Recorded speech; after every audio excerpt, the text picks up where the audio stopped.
Good morning. How is everyone doing? So the van broke down on me again. This time it was the alternator last night as I was driving across the desert.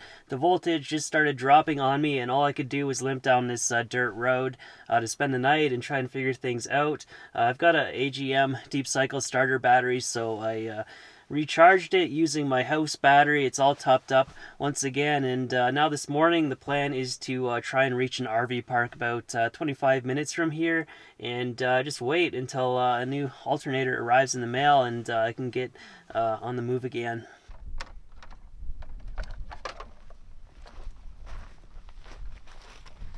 I don't know off the top of my head how much amperage the van draws while driving or how long the battery will last. I just know with like an AGM deep cycle, you're not supposed to go below like 12 volts or you could do damage to it. So the plan is to run my battery charger as I'm driving. This will provide 26 amps to the starter battery, and I'll just have to keep an eye on the dash, and if it gets too low I'll have to stop and shut the van down and let it charge up. But there's two wires here that lead to my DC to DC charger. I mean, they go straight to the starter battery, so I'll just hook these clamps onto it and I should be good to go.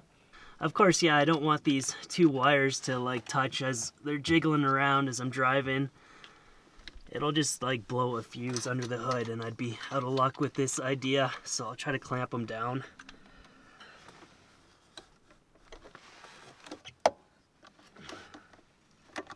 So I'm traveling with Louie. I just need to get part way to the RV park this morning. Then she's going to take me to the grocery store to get all stocked up so I can just like sit there and wait it out. But let's give it a go. Wish me luck.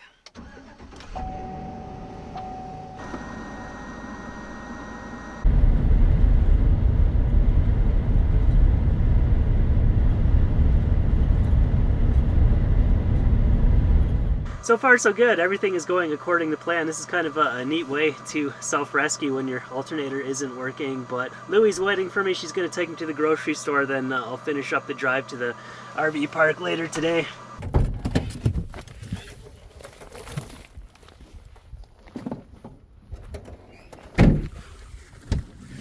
Hop in, you ready for the ride of your life?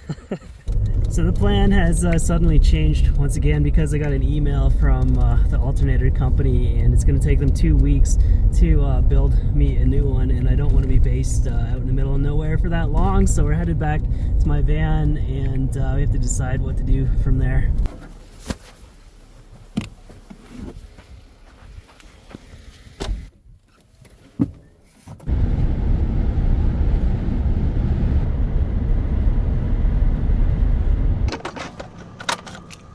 Alright, so I've checked into an RV park for the night, and I'm currently topping up my house battery, and once that's finished I'll switch it over and start topping up my starter battery.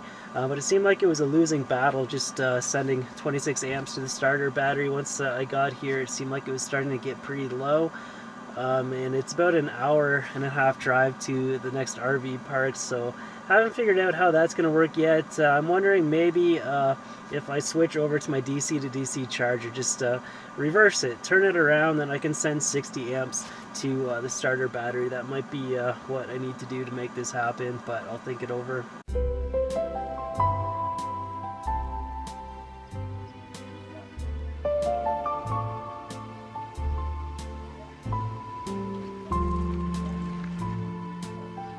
Alright, so I have some new developments. So I canceled that original order that was going to take over 2 weeks to receive.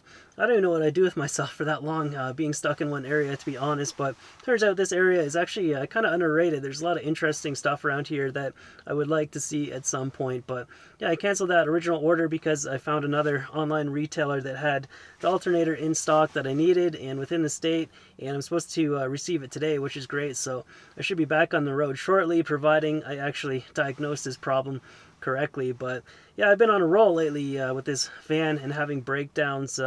It all started when I came south from the Yukon. First, both front wheel bearings were shot, and something was wrong with the steering too. They had to replace this part. I forget what it was called. And also rear brake caliper was seized. They had to do that, plus the pads and rotors, all that stuff. That's just routine, but it still adds up. And then once I got to Utah, the rear U-joint was worn out on the drive shaft. They had to do that, plus the other rear brake caliper. And yeah, I'm kind of worried, like, another 3 years from now, all these same problems are probably going to come up on me once again. And like, at what point does it become too much money to keep this van on the road? And that's part of the reason why I kept the interior build just so simple and cheap, and I haven't fully decked out the outside, because yeah, with the amount of mileage I put on it, it's just not going to last forever. Plus there's stuff on a daily basis that can happen, like you could drive your whole house into a moose and just lose everything all at once. And I've also learned that having a 4x4 van is just a whole nother dimension of owning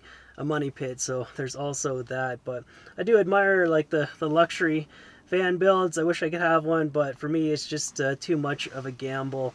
And in terms of the alternator, I don't want to say what brand it is. It's a 250 amp high output. I installed it when I first got the van, like over 3 years ago. It had a 2-year warranty on it. 3 years, I mean, it seems a little short, but I put over 120,000 kilometers on it, and like I was using it every single day.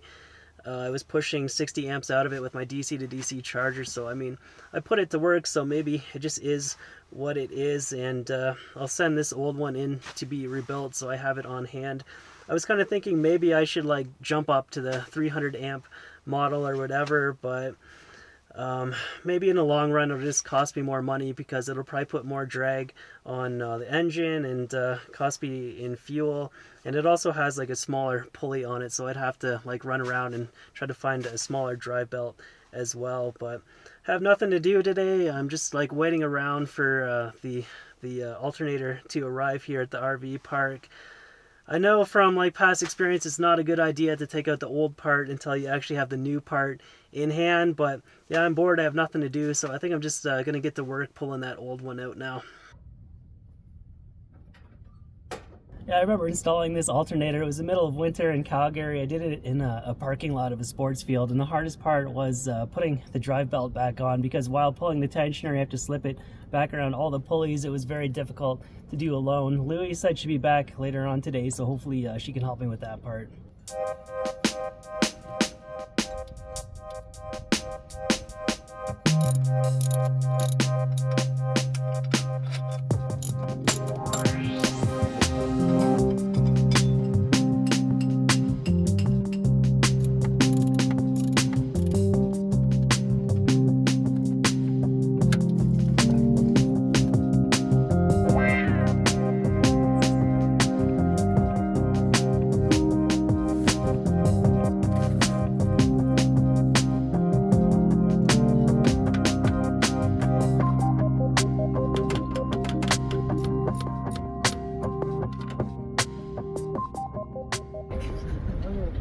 Okay, yeah. Pull it up and over the alternator. Get it? Got it? Okay, got it. Yeehaw.